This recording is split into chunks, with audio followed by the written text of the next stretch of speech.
as guaranteed promise নহয় যে guarantee দিছিল যে 100 crore ইউডৰ কাৰণে দিব বুলি এতিয়াতো দেখা নাপালো তেনেকুৱা ডিসিশন আপোনালোকে যদি দেখা পাইছে মই নাজানো কিন্তু যিখিনি আমি দেখিছো এক্সিকিউটিভ কাউন্সিলৰ মিনিটছত 100 crore এলোকেশন কৰা নাই আমাৰ ইউথ কমিটিক মই অনুৰোধ কৰিছো অতি সোনকালে ইয়াৰ এগেইনষ্টৰ এটা ধৰ্ণা হ'ব লাগে যে 40 কোটি বিপিএফৰ গ্যাৰেণ্টি দিছিলে মানে পল প্ৰমিস হিচাপে ইলেকশন প্ৰমিস হিচাপে এই 40 কোটিটো প্ৰথম এক্সিকিউটিভ কাউন্সিলত দিব লাগে বুলি আমি অনুৰোধ কৰিছো দিব পৰা নাই এতিয়া হুনকালে তেখেতসকলে 40 কোটি উমেন এম্পাৱাৰমেণ্টৰ কাৰণে দিব লাগে সেইটো আমাৰ অনুৰোধ আৰু নিদিলে আমি ধৰ্ণা দিম বিটিসি সেক্ৰেটাৰিয়েটৰ সন্মুখত যায় আমি ধৰ্ণা দিম মানুহৰ কাৰণে 10 কোটি দিম বুলি কৈছিল 10 পইচাও নিদিলে যোৱাকালি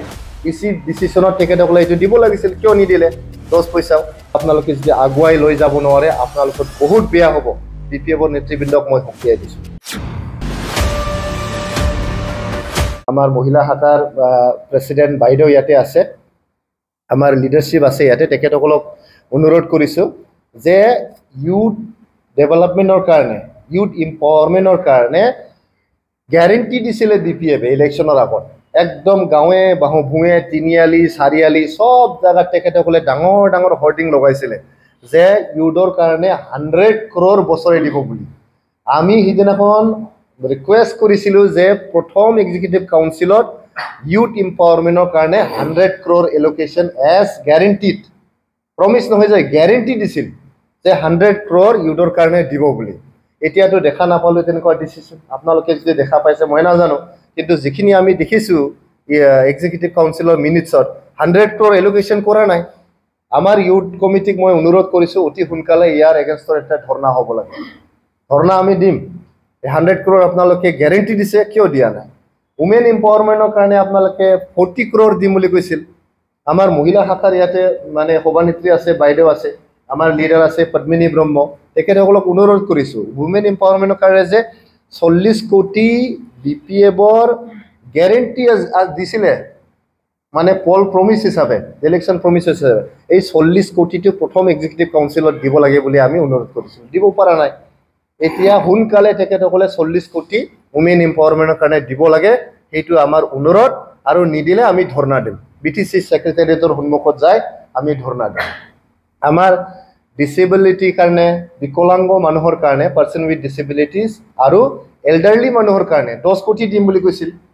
10 পইচাও নিদিলে যোৱাকালি ইসি ডিসিশনত তেখেতসকলে এইটো দিব লাগিছিল কিয় নিদিলে 10 পইচাও তেখেতসকলে কৈছিল যে ইডব্লিউএছৰ কাৰণে ইকনমিক্যালি উইকাৰ সেকশনৰ কাৰণে 50 কোটি টকা এলোকেট কৰিব বুলি কৈছিল চাৰিটা যে মেইন প্ৰমিস আছিল পাঁচটা যে মেইন গ্যাৰেণ্টি আছিল পাঁচটা ইয়াৰ ভিতৰত মাটিৰ কোটাটো যোৱাকালি কৈছে কিন্তু কেতিয়া দিব এইটোও কোৱা নাই কিমানক দিব এইটোও কোৱা নাই কিবা সাৰ্ভে কৰিব বুলি কৈছে আৰে সাৰ্ভেৰ কি দৰকাৰ আছে আমি সব ডিজিটাইজ কৰি থৈ আহিছো প্ৰথম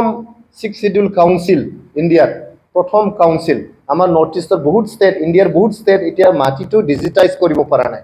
কিন্তু আমি বিটিআৰ কাউন্সিল হিচাপে প্ৰথম আমি ডিজিটাইজ কৰিছো 100% ডিজিটাইজেশন অফ ল্যান্ড ৰেকৰ্ডছ এতিয়া তাতে আপনি কম্পিউটাৰ টিপিলে সব গম পাই যায় কোনটো মাটি কি আছে কোনটো খাস আছে কোনটো বিজিআর আছে কোনটো পিজিআর আছে সব আপনি গম পায় গতিকে আপনি সার্ভে কৰি থাকিলে কি নেকি হ'ব আমি সব মাটি দিয়ে আহিলো 3.5 লাখতকৈ অধিক পৰিয়ালক এটা আপনি মাটি কেতিয়া পৰা দিব আপনি টাইম এটা দিয়ক গতিকে আপনি প্ৰথম গ্যাৰেণ্টিটোৱে কৈছে চাৰিটা গ্যাৰেণ্টি আপনি কোঠাই নকলে যোৱাকালি এই কাৰণে আমি ইডব্লিউএছৰ মানে ইকনমিক্যালি উইকাৰ সেকশনৰ কাৰণে 50 কোটি হুনকালে এলোকেট কৰিব লাগে আমাৰ অনুৰোধ থাকিল মহিলাৰ কাৰণে 40 কোটি দিম বুলি কৈছিল এইটো হুনকালে দিব লাগে এইটো অনুৰোধ থাকিল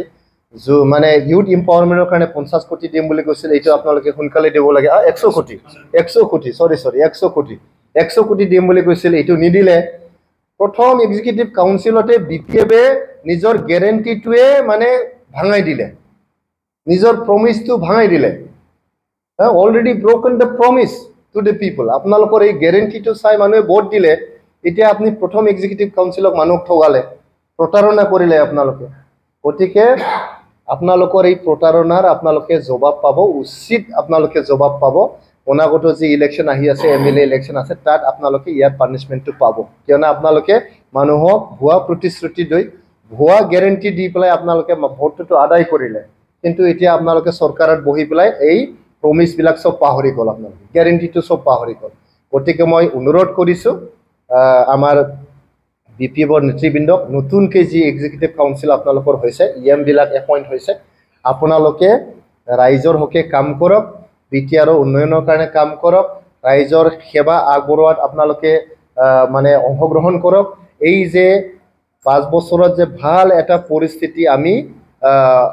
ক্ৰিয়েট কৰি থৈ আহিলোঁ, শান্তিৰ এটা পৰিৱেশ, জুৱা নোহোৱা, মদ ভাঙৰ কিবা নোহোৱা, কালচাৰ নোহোৱা, এইবিলাক যে আমি কৰি থৈ আহিলোঁ। মেলাৰ যে কালচাৰ, আপোনালোকে কয় আমাক মানে মেলাৰ চৰকাৰ আছিল বুলি, হয় আমি ফেষ্টিভেল পাতিছোঁ, আমি লিটাৰেৰী ফেষ্টিভেল পাতিছোঁ। এইবাৰ নাজানো গোটেই পৃথিৱীৰ পৰা আমাৰ কোকৰাঝাৰত আহি পেলাই কোকৰাঝাৰ লিটাৰেৰী ফেষ্টিভেলত অংশগ্ৰহণ কৰিছিল, কবিতা আবৃত্তি কৰিছিল, কাহানী পঢ়িছিল, লেখকবিলাক আহিছিল, বুদ্ধিজীৱীবিলাক আহিছিল। কোকৰাঝাৰত আগত ইমান বেয়া ইমেজ আছিলে, কোকৰাঝাৰক চিটি অফ পিচ কৰি থৈ আহিলোঁ। চিটি অফ পিচ বুলি সকলোৱে জানে, গোটেই পৃথিৱীৰ মানুহ এতিয়া কোকৰাঝাৰক চিটি অফ পিচ বুলি জানে। তো এইবিলাক যে কনষ্ট্ৰাকটিভ কাম আপোনালোকে আগুৱাই লৈ যাব পাৰিলে আপোনালোকৰ ভাল হ'ব, আৰু আপোনালোকে যদি আগুৱাই লৈ যাব নোৱাৰে আপোনালোকৰ বহুত বেয়া হ'ব। BPFৰ নেতৃবৃন্দক মই সকীয়াই দিছোঁ।